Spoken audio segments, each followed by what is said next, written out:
हाँ जी सर, हमारे पास एक थ्योरम ये है कि अगर एफ एक्स आपका बेसिकली डिफरेंशिएबल फंक्शन है at x is equal to alpha और एफ अल्फा बराबर जीरो है, ठीक है सर।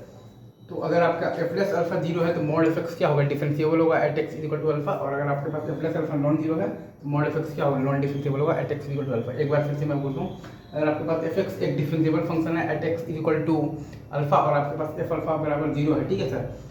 तो अगर आपके पास f plus alpha is equal to zero है तो मॉड एफ एक्स क्या होगा, डिफरेंशिएबल होगा at x is equal to alpha. और अगर आपके पास f plus alpha non zero है तो मॉड एफ एक्स क्या होगा, नॉन डिफरेंशिएबल होगा एट एक्स मतलब कि इज इक्वल टू अल्फा, ठीक है। अच्छा, एक और थ्योरम, अगर आपके पास एफ एक्स इंटू जी एक्स से बात करना है और एफ एक्स आपका बेसिकली तो कंटिन्यूस एंड डिफरेंशिएबल है और जी एक्स आपका क्या है, कंटिन्यूस एंड नॉन डिफरेंशिएबल है at x is equal to alpha. तो ऐसे केस में अगर आपका बेसिकली क्या है, तो एफ अल्फा अगर आपका जीरो है तो एफ एक्स इंटू जी एक्स हो जाएगा differentiable at x is equal to alpha. और अगर आपके पास F alpha is not equal to zero है तो एफ एक्स इंटू जी एक्स आपका नॉन डिफरेंशिएबल हो जाएगा at x is equal to alpha. Again f x into ji x पर हमें बात करना है, एफ एक्स बेसिकली आपका कंटिन्यूस एंड डिफरेंशिएबल है at x is equal to alpha और जी एक्स आपका basically continuous and non differentiable है at x is equal to alpha.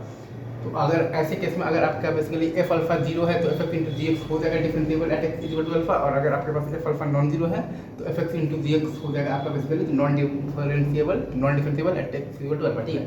अच्छा, अब अगर हमें फिर से एफ एक्स जी एक्स पर बात करनी है और एफ एक्स आपका क्या है, कंटिन्यूस एंड डिफरेंशिएबल है at x is equal to alpha और जी एक्स आपका क्या है, डिसकंटिन्यूस है at x is equal to alpha.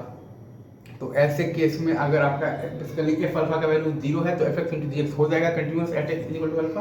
और अगर आपके पास एफ अल्फा का वैल्यू नॉन जीरो है तो एफ एक्स इंटू जी एक्स आपका बेसिकली क्या हो जाएगा, डिसकंटिन्यूस हो जाएगा at X equal to alpha. एक बार फिर से मैं बोल देता हूँ, एफ एक्स इंटू जी एक्स पर हमें बात करना है। अगर एफ एक्स आपका बेसिकली कंटिन्यूस एंड डिफरेंशिएबल है और जी एक्स आपका तो डिसकंटिन्यूस है at X equal to alpha. तो ऐसे केस में अगर आपका बेसिकली एफ अल्फा का वैल्यू जीरो है तो एफ एक्स इंटू जी एक्स हो जाएगा continuous at X equal to alpha. और अगर आपके पास एफ अल्फा का वैल्यू नॉन जीरो है तो एफ एक्स इंटू जी एक्स क्या होगा, डिसकंटिन्यूस होगा at X equal to alpha. ये चाहिए sir. Thank you very much, love you guys.